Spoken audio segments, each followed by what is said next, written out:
여러분, 상상해 보십시오. 칠흑 같은 어둠이 깔린 밤바다, 집채만 한 파도가 몰아치는 그곳에 아주 기이한 물체 하나가 떠 있습니다. 멀리서 보면 그저 평범한 나무 괴짜 같지만 이상하게도 거친 풍랑 속에서도 뒤집히지 않고 똑바로 서서 물결을 가르고 있습니다. 며칠 뒤 이 괴짝이 어느 외딴 섬 해안가에 다다랐을 때 그것을 발견한 노인은 그만 심장이 멎는 듯한 공포와 마주합니다. 괴짝 아래 차가운 바닷물 속에 온몸이 하얗게 불어 터진 한 여인이 밧줄에 묶여 매달려 있었기 때문입니다. 그녀는 죽어서도 눈을 감지 못한 채 자신의 몸을 무거운 추로 만들어 위에 있는 괴짝을 수평으로 유지하고 있었습니다. 도대체 이 여인에게는 어떤 사연이 있었기에 스스로를 바닷속에 가두는 수중함이 되어야 했을까요? 오늘은 세상에서 가장 슬프고도 지독한 무게중심, 어머니의 목숨과 바꾼 기적 같은 복수극을 들려드리겠습니다. 이야기는 조선시대 남부러울 것 없는 위세를 떨치던 어느 가문에서 시작됩니다. 이 집안의 안주인 연하는 마을에서 살아있는 보살이라 불릴 만큼 자애로운 여인이었습니다. 늦게 얻은 아들 진우는 그녀의 온 세상이었고 가문은 평화로웠습니다. 하지만 그 평화의 이면에는 시커먼 질투의 독이 자라고 있었습니다.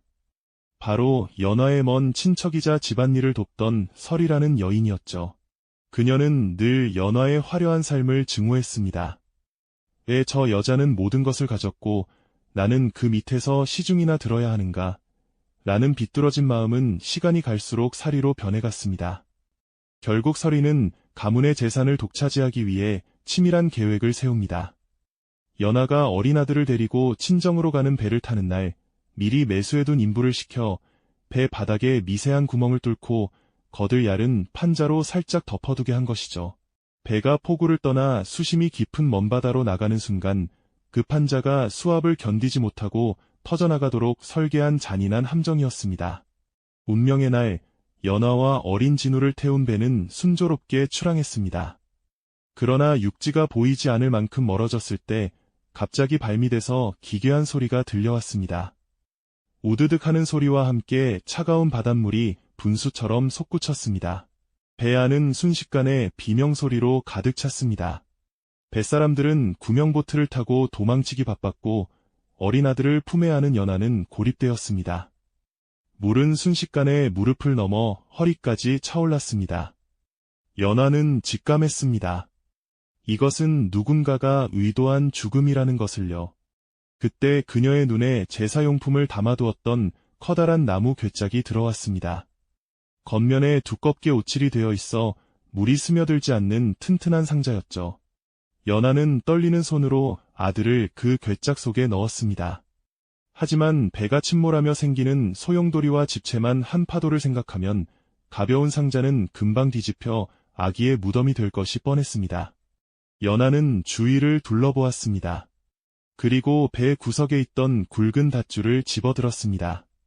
그녀는 자신의 허리와 어깨를 괴짝의 바닥꼬리에 단단히 묶기 시작했습니다. 진우야, 울지 마라. 이 엄마가 너를 끝까지 받쳐줄게. 너는 저 하늘만 보고 가거라. 배가 완전히 침몰하는 순간 연하는 스스로 괴짝과 함께 바닷속으로 뛰어들었습니다. 괴짝은 위로 뜨려 하고 연하의 몸은 아래로 가라앉으려 하는 팽팽한 장력이 발생했습니다. 그녀는 자신의 몸을 200kg의 무게를 지닌 무게중심으로 만든 것입니다. 때는 조선시대, 차가운 심해의 압력이 그녀의 온몸을 짓눌렀습니다. 숨이 막히고 폐가 터질 듯한 고통이 찾아왔지만 연하는 의식을 잃어가는 순간에도 다리에 힘을 주어 괴짝이 수평을 유지하도록 균형을 잡았습니다. 그녀가 깊은 물속으로 가라앉으면 가라앉을수록 이에 괴짝은 더 안정적으로 바다 위에 떴습니다. 그렇게 며칠이 흘렀을까요? 거센 태풍이 지나가고 뜨거운 햇볕이 내리쬐는 바다 위를 그 기이한 괴짝은 계속해서 나아갔습니다. 물밑의 연하는 이미 숨이 끊어진 지 오래였지만 사후강직으로 굳어버린 그녀의 팔과 밧줄은 마치 강철처럼 괴짝을 붙들고 있었습니다. 죽음조차 어머니의 의지를 꺾지 못한 것입니다. 마침내 어느 외딴 섬, 등대지기 노인이 이 광경을 목격합니다. 노인은 괴짝 안에서 울다 지쳐 잠든 아이를 발견하고 경악합니다. 그리고 괴짝을 들어 올리려다 물밑에 매달린 여인의 시신을 보고 그 자리에 엎드려 통곡했습니다. 여인의 손가락 끝은 상자 바닥을 너무 세게 붙잡아 손톱이 다 빠져 있었고 온몸은 아들을 살리기 위한 밧줄 자국으로 가득했습니다. 노인은 여인을 섬에서 가장 해가 잘 드는 곳에 묻어주었습니다. 괴짝 안에는 아이의 이름 진우가 적힌 피 묻은 비단 손수건이 한 장 남아 있었습니다. 그것은 연하가 마지막 순간 자신의 손가락을 깨물어 범인의 이름을 적으려다 차마 다 적지 못한 한이 서린 물건이었습니다. 때는 조선시대, 세월은 흘러 15년이 지났습니다. 섬에서 등대지기 노인의 손에 자란 진우는 늠름하고 총명한 청년이 되었습니다. 그는 매일 어머니의 묘 앞에서 무술과 학문을 닦으며 그날의 진실을 쫓았습니다. 그리고 마침내 어머니가 남긴 손수건의 문양과 집안의 내력을 알아내 한양으로 향합니다. 당시 서리는 연하의 가문을 완전히 집어삼키고 막대한 부를 누리며 세도가의 위세를 떨치고 있었습니다. 그녀는 자신이 죽인 연하와 아이가 이미 바다 물고기 밥이 되었을 거라 굳게 믿고 있었죠. 진우는 자신의 신분을 숨기고 서리의 저택에 하인으로 들어갔습니다. 그는 치밀했습니다. 서리가 가장 신뢰하는 측근이 되어 그녀의 모든 비리와 과거의 악행을 문서로 기록했습니다. 그리고 서리의 생일잔치가 열려온 동네 권세가들이 모인 날 진우는 드디어 행동에 나섭니다. 잔치가 한창 무르익었을 때 진우는 서리의 앞에 어머니의 그 피 묻은 비단 손수건을 내려놓았습니다. 이 문의를 기억하십니까? 서리의 얼굴은 순식간에 흑빛으로 변했습니다. 네. 내 놈이 그걸 어떻게... 진우는 서늘한 목소리로 외쳤습니다. 당신이 15년 전 검은 바다에 수장시켰던 그 아이가 살아 돌아왔다.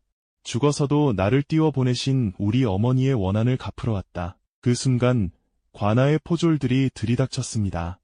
진우가 미리 고발한 서리의 살인 공모와 재산 가로채기 증거들이 낱낱이 밝혀졌습니다. 서리는 비명을 지르며 끌려갔고 그녀가 평생을 바쳐 쌓아올린 악의 제국은 단 하루 만에 무너졌습니다. 모든 복수가 끝난 뒤 진우는 가문의 재산을 가난한 이들에게 나눠주고 다시 그 외딴 섬으로 돌아갔습니다. 그는 어머니의 묘비 앞에 서리의 몰락을 알리는 글을 올리며 하염없이 눈물을 흘렸습니다. 어머니, 이제 차가운 바다의 기억은 잊으시고 편히 쉬십시오. 어머니가 저를 띄우셨으니 이제 제가 어머니의 영혼을 하늘로 띄워 올리겠습니다. 그 후로 사람들은 폭풍우가 치는 밤이면 그 섬 앞바다에서 빛이 난다고 말합니다. 자식을 지키기 위해 스스로 추가되었던 어머니의 숭고한 영혼이 여전히 바다를 지키고 있는 것이라고 말이죠. 여러분, 오늘 우리가 누리는 이 평범한 하루도 어쩌면 누군가의 희생과 간절한 기도 덕분에 지탱되고 있는 무게중심일지도 모릅니다. 세상에서 가장 무거운 것은 바위가 아니라 사랑하는 이를 지키려는 마음이라는 것을 다시 한번 느끼게 되는 밤입니다. 오늘 이야기는 여기까지입니다. 여러분의 마음속에는 지금 누구를 향한 무게중심이 자리 잡고 있나요?